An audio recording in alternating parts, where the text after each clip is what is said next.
ஞாபகம் வச்சிருக்கிறது எவ்வளவு ஆசீர்வாதமோ அதே போல மறக்கிறதும் பெரிய ஆசீர்வாதம்.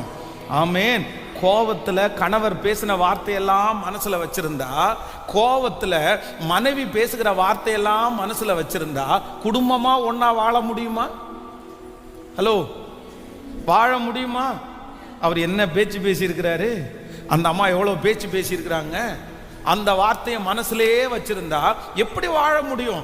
அந்த வார்த்தையை மனசுல வச்சிருந்தா உங்களுக்கு டிஸ்டன்ஸ் ரொம்ப அதிகமாகும், கேப் அதிகமாகும். உங்களால திரும்ப அகைன் வந்து அந்த உறவுக்குள்ள போகவே முடியாது. அந்தந்த நேரத்தில் அவங்களும் பலவீனமானவங்க தான் அப்படின்னு நினைச்சிடணும். எல்லா கணவனாரும் மனசுக்கு உள்ளே இருந்தெல்லாம் பேசுறது இல்லை, எல்லா மனைவியும் மனசுக்கு உள்ள இருந்து பேசுறது இல்லை. அந்த உங்களுக்கு எப்படி ஒரு சூழ்நிலை வரும்போது டக்குன்னு மனம் பதறி ஒரு வார்த்தை சொல்றீங்களோ, அதே மாதிரிதான் ஆப்போசிட்ல இருக்கிறவங்களும் அந்த சூழ்நிலை